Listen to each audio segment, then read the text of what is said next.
রয়েছে যেটি তারা আধুনিকায়ন করে 1 লক্ষ টিউস ক্যাপাসিটি ক্ষমতা সম্পন্ন করতে চায় এবং এটি বর্তমানে প্রায় মানে 300 ট্রাক প্রত্যেকদিন ওইখান থেকে মালামাল দেশের বিভিন্ন প্রান্তে নিয়ে যায়। কাঁচামালগুলা টাইলসের মাটি থেকে শুরু করে বিভিন্ন গ্লাসের মানে কাঁচামাল এগুলা নিয়ে যায় এবং এই যে ট্রাকগুলো কিন্তু চাষাড়ার উপর দিয়ে যায়।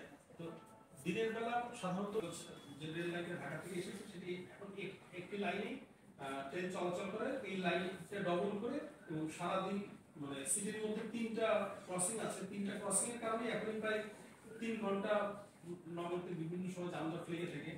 যখন আপনার ডবল লাইন হবে এবং ডবল লাইনে প্রায় 70 ট্রিপ ট্রেন চলবে, তো 70 ট্রিপ যখন ট্রেন চলবে একদিনে সিটির মধ্যে যেটা রয়েছে যে যেহেতু নারায়ণগঞ্জে আধুনিক এবং কোনো উন্নত গণপরিবহন ব্যবস্থা নেই, তো নারায়ণগঞ্জ সিটি কর্পোরেশন শহরের এলিভেটেড ভাবে যাবে এবং এই শহরের নগরবাসী এক জায়গা থেকে আরেক জায়গায় খুব দ্রুত যেতে পারবে। এই প্রকল্পটা আমাদের রয়েছে, কিন্তু অন্য প্রকল্প যখন হবে যেমন খানপুর আইসিটি কন্টেইনার টার্মিনাল, তারা একটি খানপুর থেকে সরাসরি পুস্তকলা পর্যন্ত একটা ফ্লাইওভার করবে। ফ্লাইওভার করলে সেখানে পুস্তকলা পর্যন্ত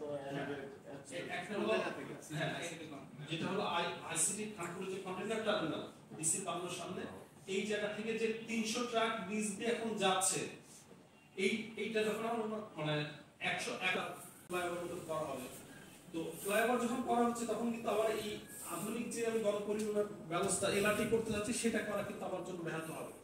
এটি একটা বিষয়। আর একটা বিষয়, একটা যখন ফ্লাইওভার হচ্ছে মানে এক ধরনের সেবাগুলো নগরের প্রান্তিক পর্যায়ে থাকে এবং এই সেবাগুলো মানুষের সাধারণ চলাচল থেকে একটু দূরে রাখা, যাতে মানে ফ্রেটটা বা কার্গোটা মানে প্যাসেঞ্জার থেকে সেপারেট রাখা হয়। কিন্তু নারায়ণগঞ্জ একদম নগরের প্রাণকেন্দ্রে এই ধরনের আইসিটি কন্টেইনার টার্মিনাল করা হচ্ছে এবং এখানে উল্লেখ্য যেমন এইখান থেকে প্রায় কয়েক কিলোমিটার দূরে পানগাতে এরকম একটি কন্টেইনার টার্মিনাল আছে, আপনারা জানেন। সেটাতে ওটাও 1 লক্ষ টিউস ক্যাপাসিটির, কিন্তু গত বছর সেখানে মাত্র 2000 টিউস মানে আপনার ব্যবহার করা হয়েছে। তার মানে সেখানে জায়গা থাকা সত্ত্বেও তারপর এখানে একটা কন্টেইনার টার্মিনাল করা হচ্ছে, যেটা কিনা নগরবাসীর জন্য একটা প্রবলেম সৃষ্টি করবে। এছাড়া এটা এই অনগোয়িং প্রজেক্ট, এই প্রজেক্টগুলো নিয়ে আপনাদের সঙ্গে আলোচনা করেছি আমরা এর আগে। হ্যাঁ, তো এই সমস্যাগুলো আসলে তৈরি করবে প্রজেক্টগুলো আপনাদের এই পর্যায়ে আমাদের কি আমাদের আসলে আমাদের কোনো ইনভলভমেন্ট ছিল। সাধারণত এই ধরনের প্রজেক্ট নিতে হলে স্টেক হোল্ডার যারা আছে তাদের সঙ্গে কনসাল্ট করে প্রজেক্ট নিতে হয়, সেটা করা হয়নি। এতে এখন সমস্যা আছে, ভিন্ন ভিন্ন মতামত দিয়েছে, যেটাতে আমরা সেখান থেকে পৌঁছে দেয়।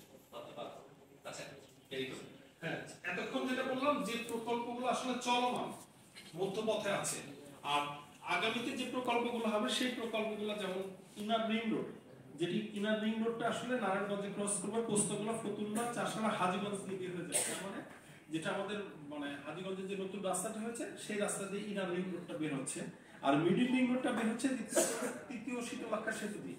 এই দুইটা জায়গা থেকে দুইটা আমি নিজেই চলতে পারি না, সেখানে কিন্তু আমার inner ring road, middle ring road আমার সুবিধা হবে না, কিন্তু অন্য অন্য মানে জায়গার মানে লোকের সুবিধা হবে।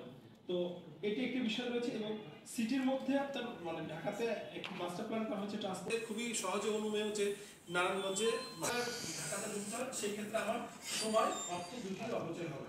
তো সেই ক্ষেত্রে আজীবনের জন্য নারায়ণগঞ্জবাসী কিন্তু এই মানে অর্থ এবং সময়টা মানে দিতে হবে না। এটা মনির এটা আসলে এখনো না, আমি ফাইনাল হয়নি, আমি প্রপোজাল পর্যায়ে আছে এখনো ওটা বললাম আসলে রেগুলার যাবে কি তারা পিডিপি স্টাডি করে ফাইনাল হয়, কিন্তু বর্তমানে যে তাদের আলোচনা চলছে সেটা হলো ড্যামরা হয়ে ওইটাই স্যার একটু শেয়ার করব।